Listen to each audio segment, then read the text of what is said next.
All right, good morning. Are we going to wait for Chief Fennelly? They can join in as if you want to reorder the agenda. We'll reorder. Okay. There. Thank you. So Morning, are we So leaving these on with these things, or is it a, you can take it off. I don't want to do anything wrong, I'm just asking. All right, good morning. I'd like to bring the Board of Selectmen meeting to order on September 16th, 2021. Good morning, and first item on our agenda, we are actually going to skip, which is to take action on the meeting minutes from September 9th, 2021. So we'll put that up until our next meeting. And since Chief Fennelly just stepped back out, our first report would be from Chief Garofoli with the fire department updates. Would you like me to go to the podium? Come right up and sit. Hey, how are you? Good. Morning, how are you? Good. So, I can't recall the exact last time that I sat before the select board to discuss what's going on with the fire department. So I'll start with the whole year. So far this year, we're at 351 calls, 51.9 of those being medical, the other being fire and other emergencies. In line with last year, we were at 375, so we're 24 calls behind last year. But in 2019, we're at 293, so we're almost 60 calls ahead of 2019. So what we're seeing is we're seeing an uptick in calls and an uptick in medicals as well since the start of COVID. And I don't think it's COVID related. I think it's population related. We have more population that's here more of the time. So therefore, we have more calls.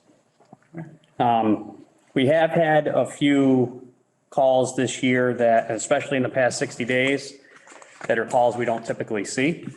We had an over-orderization of natural gas supply in the area, which is something that hasn't been seen in over 15 years. We had a weed harvester incident, which hasn't been seen in over 15 years.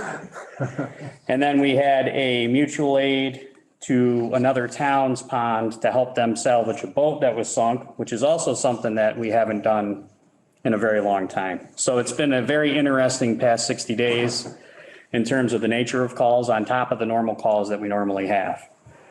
So because of that, we've had a lot of experience in water-related extraction of different types of vehicles now. So we've had that under our belt. And we now have established a better chain of command and a better communication chain with Berkshire Gas so that if there is another incident with over-orderization or an issue that they have a direct line to us. So we can get that out faster to people that need to know. We are coming into fall and then winter right after. So I would like to take the opportunity to caution everybody and make sure that they are in line with having their chimneys cleaned and or serviced if need be from last year, because this is when you're going to start firing up the wood stoves and getting ready for the winter season. And also change of seasons is the time when you should be changing the batteries in all your smoke detectors.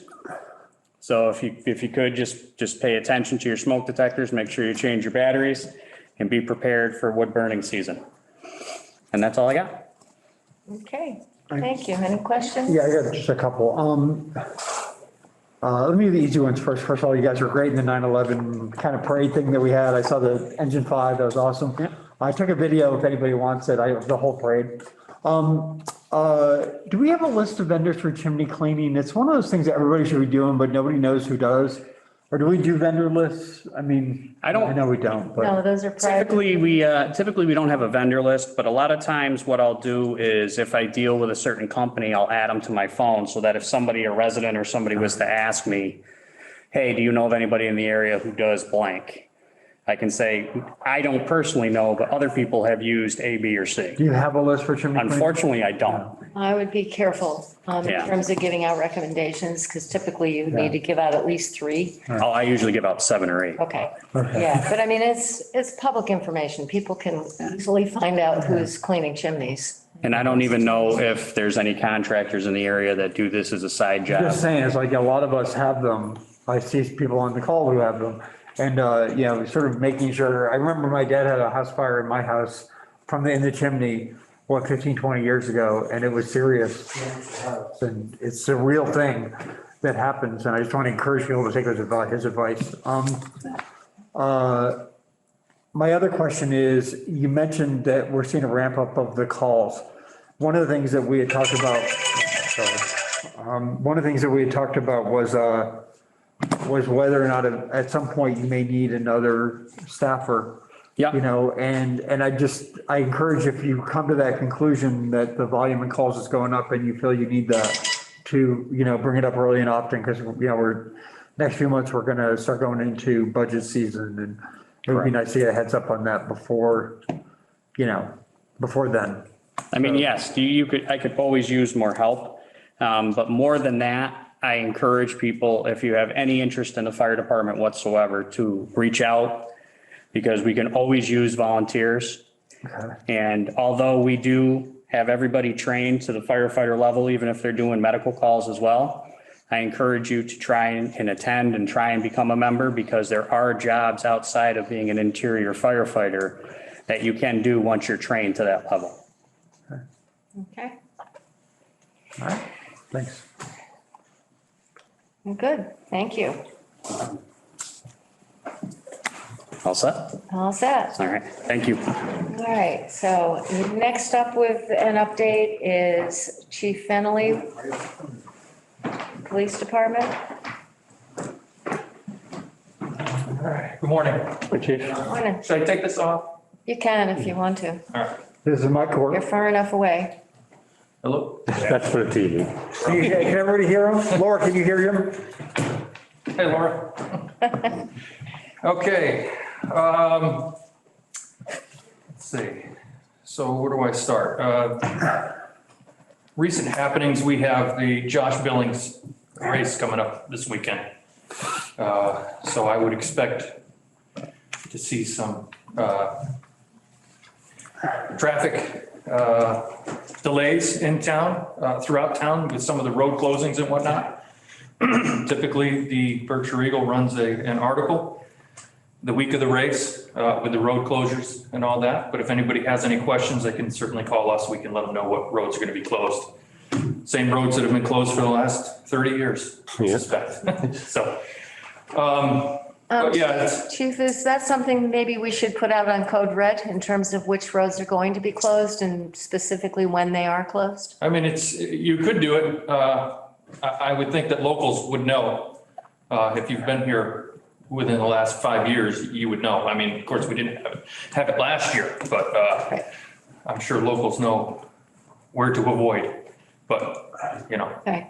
Well, we've had a some of the newer people in shift. town might not. Right. I mean, number one, we do have new people in town. Number two, we've had a shift with second homeowners. Yep. Then now being here full time. Yep. They may or may not be aware. So it's just a suggestion. Yeah, It might help. This is Sunday, just to reiterate, right? Sunday. Yes. That's right. So there are some changes to it this year. There won't be any after action things at on the grounds at Tanglewood at the finish. You run the race, you finish, and you leave. They're doing the awards up at the community center in Lenox, the last I heard. Yeah. Because of COVID, everybody is taking a better safe than sorry approach to this. So there won't be any gathering or crowds at Tanglewood this year, unfortunately. So what else we have going on? We have, Patrick had a question a week or two ago about a RAD class. So we had done that in the past here, RAD, which is self-defense for women. I'm not exactly sure what RAD stands for, but that's what it is. It's self-defense for women. So I talked to Sergeant Stephanie Burdick over in Lee, who typically runs those classes. And yeah, they still do it. They're still certified. Unfortunately, with COVID, they won't, they can't do it during COVID, and they haven't done it since COVID started. Okay. So the last one that they had, I think they held it over in Lee, was a pretty good idea. It was a mother-daughter class. So, and they had a lot of participation in that. She says they do have interest now. People are calling for it and would like to have one. So as soon as we can get through this COVID stuff, we'll host one here in Stockbridge. You know, they have the instructors, we have the space in the gym. We'd love to participate in that. Okay. So there's been some cancellations, I understand, as far as events in town. This Josh Billings looks to be the last big event that we will have until COVID numbers start to go down. Yeah. So I understand that the Harvest Festival had been canceled there about a week or so ago, which is unfortunate. The coaching event, which is the same weekend, those two were Columbus Day weekend, that's now canceled too. I did hear yesterday that the Main Street Christmas is going to be canceled. Yeah. And the Halloween parade is still up in the air. The chamber, I guess, will make the decision on that. This could be the last big thing we have going here this weekend. So unfortunately. Let's see. Yeah. Sorry. So we have an open spot, a full-time spot, roster spot open. We are starting the hiring process on that. We have 3 candidates. 2 are local from other departments in Berkshire County. 1 is still in the academy. He has 2 weeks and 2 days left before he graduates from the Reading Academy. He's going to come out on Saturday and sit down with me, and we're just going to have a discussion, a talk. That is usually the first part of my interview process. It's not a formal interview. It's just a sit down to explain what we're all about here. Gives them a chance to explain what they're all about in a very informal and casual setting. It's more to let them know whether or not Stockbridge would be a place for them. You know, Okay. Let them know what our town's all about and try to get a feel for the candidate too. So, but shortly thereafter, we will be starting formal interviews of those 3 candidates. So that's moving along. As far as what I talked about the last time I was here, the reserve officers. So the MPTC now has instituted more regulations. It almost seems as though they're trying to regulate reserve officers right out of business. Right. So they've now put in stipulations where in order for that person to bridge and get to the full-time certification, they now have to complete the bridge within their allotted time frame, which is one of the 3 spots according to your last names, first letter in your last names in the alphabet. A through H goes first, and then so on for 3 years. So you have to complete it within your time frame, depending on your last name. Now, also on top of that now, you're required to, in order to get your full-time certification, you can still work after after you bridge. You're still allowed to work as a reserve, but you can't attain that full-time certificate until you have 5 years of experience at 480 hours a year. And on top of that, you have to have 2,400 hours altogether between work and training over the course of that 5 years. A lot of people are not ever going to get to that number. So whether this is what they discussed the last MPTC meeting we were on, and people were very, very upset about it. People in this end of the state rely heavily on reserve officers to run their departments. Some departments around here are staffed fully with reserve officers. Those might go right out of business. Right. Someone like us, we have 1 reserve officer right now, Officer Shaparoff. He was one of the last classes to graduate the Reserve Academy. The last class that graduated the Reserve Academy was in June. That 5-year ticking clock started the day that graduated. So it gives those people a chance to attain that full-time certificate through the bridge program. It gives them 5 years. But if someone in that class is working for a department that they're not gonna get 480 hours a year, they might only work 1 day a week. At the end of 5 years, they're gone. So how that affects Stockbridge is, I don't know if we'll be able to hire reserve officers anymore. Which would be a huge blow to us because the reserve officers are so valuable to us in filling open slots, providing extra coverage, helping with events, things like that. So as far as staffing goes, I think you're going to see, like you just saw Dalton do it, they went completely full-time.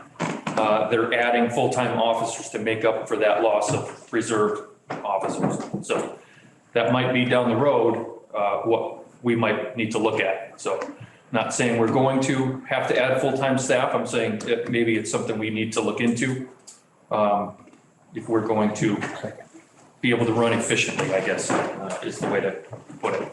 So, but we'll see more as this continues to roll out. It seems to change daily. So. And lastly, as Chief Garofoli and his department did, we also participated in Smitty Pignatelli's 911, 9/11 tribute. So that was very nice. We put 2 cars in and it seemed as though it was very well received. Stockbridge had a good turnout on Main Street. A lot of people out there cheering us on, and thanks to all the people that came out, and it was really appreciated. On the police side, after the past events of the past year or so, it was really nice to see people come out and appreciate first responders. So that's all I have. If you have any questions for me. Well, we certainly appreciate you. Thank you. Yeah, we do. We got a great department. I mean, it's just. And I think you know that, officers. Yeah, yes. and how much support you have from the select board. Yes, you know, the town, I can't say enough about this town. There's other towns out there that don't receive the support we do. And Stockbridge is just the best. The people in Stockbridge are the best. The way they support us and support Vinny and, you know, Right. the services in town, so. Right. Well, thank you very much. Yep. Any other questions? No, great job. No. Thank you. Does Bill vote here? I know there were a couple that couldn't make it. Yeah. All right, so next on our agenda, Laura, hi, good morning. Laura DeBester is with us from the Green Communities Committee to give us updates. Very good. Can everyone hear me okay? Yeah. Yeah. Good morning. Good morning. Thank you so much. I want to say the first that I appreciate, I don't know if the police chief has left the room, but I appreciate him too. And the chief is a member of the Green Communities Committee and makes very valuable contributions. And also, as an aside, I'm pretty sure they have ordered or are planning to get a hybrid police cruiser now that those are available, which will save money as well. And just a reminder to everybody that we do have a vehicle policy requiring when available. There are lots of exemptions for like the DPW, but when available, hybrid vehicles are the most energy efficient vehicles. Anyway, what I wanted to say is, it'll be pretty brief. We were designated as a Massachusetts Green Community in 2015. We created or presented or wrote an energy reduction plan. Our general approach has been to go sort of building by building as opposed to measure by measure by measure. So we've worked on the town offices with insulation and weather stripping and lighting. We've worked on the central fire station with heating systems and garage doors. Last year, we worked in the wastewater treatment plant to do lighting. Last March, we had no application, but this fall, if all our ducks are in line, we will hope to seek a grant for street lighting. So you'll probably hear more about that.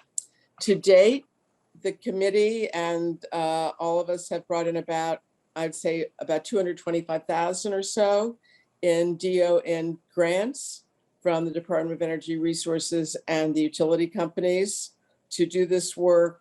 I think we're saving about 13% on our energy bills. A couple of years ago, Chris Morrison mentioned that he was tracking town offices, which were saving about $1,000 a month. We have a really good, we have a really great committee. Buck Smith, Pat Flynn, Chief Fennelly, Mike Canales, Miles Moffett, myself. So it's architects, community leaders, and town representative, and Mike Buffoni. I can't leave him out. He's like, he's fantastic on the committee. So just to let you know that there are two things that are going on right now. One is that for about the last year and a half, we've really been looking at street lighting. That was prompted by an informal briefing I had with Roxanne when she came on board saying, well, what about street lighting? And we hadn't looked at it for about 5 years. And at that point, it was really kind of a non-starter because there were no incentives. So it actually cost just as much if National Grid replaced all the streetlights, which they still have the right and authority to do, although they wouldn't do it at this point without working with us on it. But Stockbridge has about 200 plus streetlights. About half of those are incandescents. So you'll probably hear more about this. I think George Woodbury, who's our consultant, hopes to speak with you at a meeting pretty soon. So you can ask him more detailed questions. I'm not going to go through that. But essentially, if Stockbridge owns its streetlights, this is where the up-to-date briefing, we would save, again, he'll be more specific, around $40,000 a year. Around 10,000 of that might be in energy savings, but the purchasing and the what we've saved from not paying basically rent to National Grid is about 40,000. It's about 30, I think, about 30 or 40,000. Anyway, in total, it would be about 40,000 a year. So it's quite significant. Less than a 2-year payback. So that's we've been working on that for, I guess, almost 2 years now. And the committee's been very, very helpful and we're very pleased. I think Mike can say more, but with the consultant choice that we made, I think that was a good one.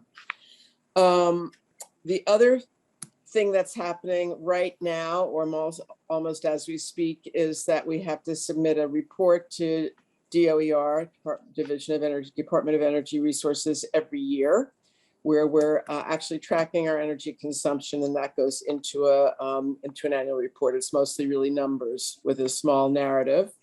But I wanted just to say that I kind of compile it, but everybody helps. Mike Buffoni, as I mentioned, he manages the data that for all the utilities, and he gathers the data from the any oil and propane that we use, and those reports are really key. Also, he helps with the vehicle inventory for new vehicles or replaced vehicles. The accountant supplies the numbers for the solar generation, and Chris works with that. The building inspector looks at permits because we're wanting to make sure that everything is in line with the stretch code. As I say, I sort of compile it and try to make sure it all happens on time. This year, the wrinkle to this report is going to be that we have a new building, which is the DPW building. So we have to make sure the old building is off, the new building is on. I've never done that before. I think that'll be smooth. But I don't know what that does to our baseline or to our energy savings or those kinds of things. So there may be some implications, so they'll review that. We'll have to figure that out. Everything is reviewed by the committee, and then between Mike and I, we will submit it. And that kind of brings you up to date. We've done a lot of work since 2015 or 2000, really before that. It took about a year to pull it all together and get the energy audits and submit that. So we've been an active committee. And now we're more active because the street lighting is a bigger project than we've done, and because it's so visible. No, people don't see insulation and they don't notice the lights somewhere else, but this will be visible. So we really need to pay close attention. And what's really great is that the chief, that really this is a public safety initiative and an energy savings initiative. And we also will have a better light and better for the skies, better for the birds, better for all those things. However, it's like a flower or something like that. It's visible to people. So we know that change creates its own reactions. So we're attending to that as well as we can. That's really my report. I thank everybody on the committee. I thank you for your support. Did I leave anything out, Mike, or does anyone have any questions? Very thorough. Oh, very thorough. Good job. And gotta thank that entire committee. I think you may be one of the hardest working committees in town. So thank you so much for all of your dedication and all of the time that you put into this, Laura. Well, thank you. I think that what's really important to me personally is that I want to demonstrate the positive. And when we can save kilowatt hours or generate clean energy or save money for the town and the residents, that's very important. And we're helping with climate change. We're helping with our taxpayers, and we're improving the comfort and life of our buildings. So it's all, I think, all good. Absolutely. Thank you so much. Thank you. Thanks, Laura. Okay, next we have an update on road paving. Is that Hugh? Hugh Page, our highway superintendent? You can sit here. I've been over the roads, three additional roads. We're looking at Larry Wog, North Church Street, and also Shamrock to add to the existing list. I've got, ton numbers figured out for shimming and top coating. I've passed them on to Mike verbally real quick. With the weather events and some other issues, it kind of took a back seat. So I don't see any reason why we can't have everything finalized this week, and we can move forward and be ready for the spring, I guess, is when we're going to be paving. So, other than it, things pushing that off, we should be pretty good shape for spring paving. I think it's a little late right now, but. Yeah, we also met with Dave Stokes from Mass DOT and went over our Chapter 90 allotments. And what we'll be doing is doing an add-on to the existing projects that were already approved and add those additional roads. With as far behind as places are right now, speaking to Dave and others, they don't recommend trying to force anything in this fall. So what we'll do is basically try to line up for coming right out of winter to have it. So we hope to have that done, submitted to Mass DOT the week after, get approval from them, and then we'll go out to a bid and award it for somebody to do as soon as the weather temperatures allow us coming out of the winter to begin paving. And that would be around when the plants open back up. Okay. What's the total number of roads that are going to be repaved? So we had Vine, 183 North, Vine, and Indian Hill, the approach and departure. And we're looking at adding Larry Wog, North Church, Shamrock. There's some other areas that also need it. We got Pixley Hill that's coming apart on us. There's a couple other little areas that we can hopefully address, so. Okay. Quick question, once Larry Wog reopens, what parts of 183 will also be repaired and repaved, do you think? We're looking at from the bridge, the new bridge back to 102. We're looking at that. There's some hog troughs there. The north end of 183, as you get up towards the Tanglewood, across from the old school area. Right. Those are some issues, some hog washes that are happening there that need to be addressed, so. as far as the actual pavement, it's from the bridge to 102 and then from the bridge out to Larry Wog. They'll do a tie-in just before Larry Wog Crossroad. Right now, because of the timing and everything else, which we're still dealing with lots of wet weather, a lot of ending up with delays. So right now, we've asked that they negotiating completion dates and all the other things with Maximilian. They're proposing to have a binder coat and the bridge open but then they would have to come back and do the top coat and the rest in the spring. But the bridge will be open though. But the right, with substantial completion and open to traffic, by the end of November. So we're still on target for that. It's just that we won't have fully completed. Also, I think I mentioned last time, it was lumen seed and other things, which would be done in the spring. But we would hit the major, have the bridge open and able to be used, and then finish the work in the spring. And it's really just been the weather. The weather has just not cooperated with this project all year. I think between myself, Hugh, and our engineers, Maximilian has done an excellent job of keeping as best they can in front of the weather and in front of the conditions on the site. So far, the normal water level in the stream for the summer that was in the original bid document hasn't happened. And they've been above the normal high for most of the year. So it's created some difficult situations, a lot of pumping and everything else that has to constantly be done just to keep where they're working dry. And that. The good news is they're almost completely done and where they'll be out of the water. And then those type of concerns will drop away. But I know they were having issues because they need a drive for what are those, Hugh? The two side pieces that. Yeah, well, they got to tack coat and seal it and start. It has to be dry. Yes. Yeah. So they kept having to delay that from happening. Yeah. But everything's being done right, being done correctly, and it's just getting the weather to cooperate, which doesn't seem to want to. Go ahead with the Right, no, I mean, I think just to touch base, they're coming out of where the weather is gonna be an issue, the water level, I should say, is gonna be an issue, so. And also maybe some of these projects, paving projects, getting pushed off to spring might be a blessing, so we can really get out and work our roadsides, maybe identify some more culverts and do some more corrections before the paving happens, so we can really focus on that. Weather permitting between now and spring, depending on what, the winter will dictate what we can get done, obviously, so. So are you anticipating starting work on the beach parking lot at anytime soon?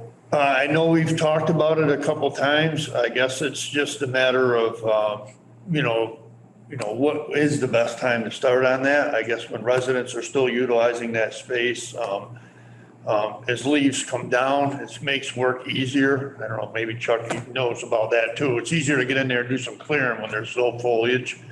I'm really hoping to start that this fall, I kind of looking forward to that project, to be honest with you. Yeah. And obviously, me and you had talked about it, a lot of it will depend on how quick winter comes in, but November and December can be, once the growth season stops and they don't have to be out spending as much time mowing, weed whacking, and keeping the town looking good, once we get those first frosts and that. November and December can be a great time to catch up on projects, and the beach would be one of those. The only risk is that you get early snow significant. They won't be impacted by some small little ones. And if you look back on the last 5 years, usually most of our snow falls around Christmas and after. November and December have typically been good construction months. Well, it's anybody's guess every year, so, Yeah, pretty much. It is. A lot of weather impacts this year. yeah. And, working with Mr. Canales, we're looking at ways to become more efficient for next year. So next year's projects might come on a little more efficient and easier for us, if we can maintain our roadsides a little more efficient and free up more time to do other things, so Well, and hopefully- that's what I'm hoping. And hopefully we'll be at a different place where we can be fully staffed and not Yes. short-handed, and Yeah. et cetera. So Yep, we're hoping all the COVID stuff goes away. we're doing, guys are out doing what we can, best we can, so. And we appreciate people's patience, so. All right, well, thank you, Hugh. Any questions, Chuck? Good job, Hugh. All right, thank you. I think you have a few up next. Oh, harvester? Right. Oh, he's doing the harvester? Okay. Can I tell Hugh, I'm going to be in touch with you about the DPW building. For Okay, the report. Very good. Yeah, just let me know and we'll get together. Very good. Okay, thank you. Yeah. Harvesters in the water. Mr. Nathanson's provided us with a colored laminated map Yep, of the right. course. You're gonna help with the Garmin, firing that up? Yeah. Yep. If And Mark texts me when he's ready, he wants to go out mid-morning, so probably right after this, maybe? that would be perfect Okay. if that fits in your schedule. So Mark Viola is gonna run it for us, he's ran it before. As far as getting ready for the Josh, I think that getting somebody on there that really knows the machine is most important, so he's gonna step up and help us with that. And, so we should be looking pretty good for the Josh, for the weed harvesting. The other harvester is down, at a place to be worked on. They're gonna work on it. Not a farm up north? No, no. No, it's local and, they're gonna work on it as their schedule permits them through the, through the fall, winter.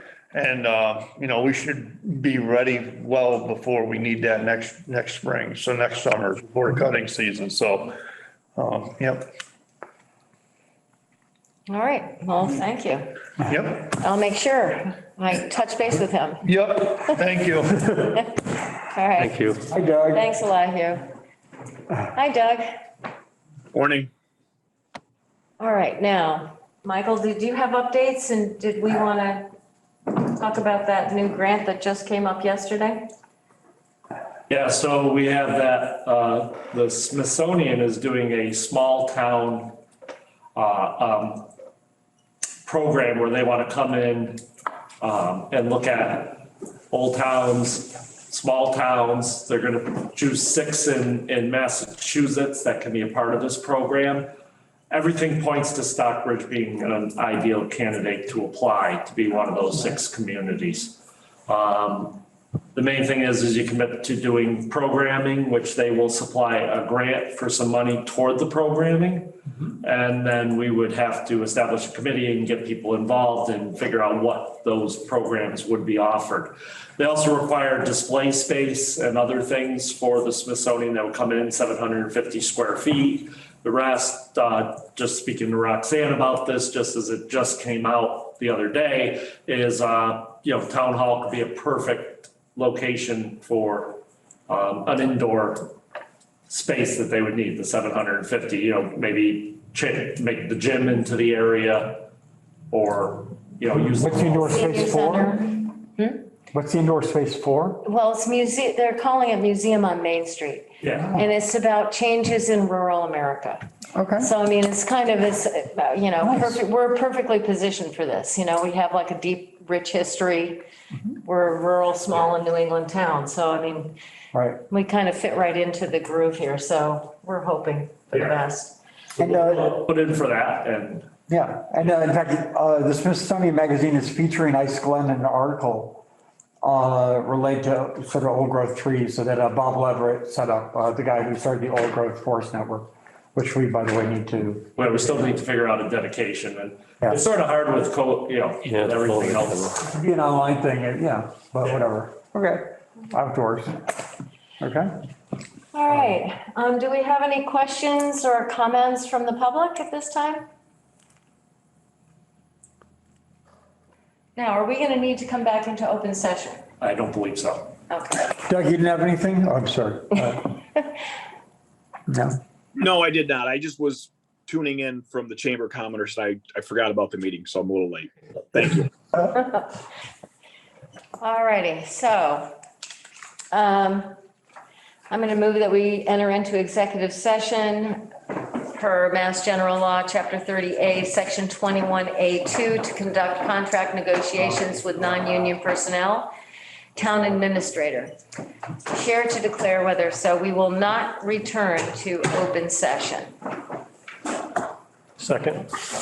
All those in favor? Aye. Aye. Roll call vote for executive session. Hi, Chuck. Hi, Patrick. Aye, Roxanne. So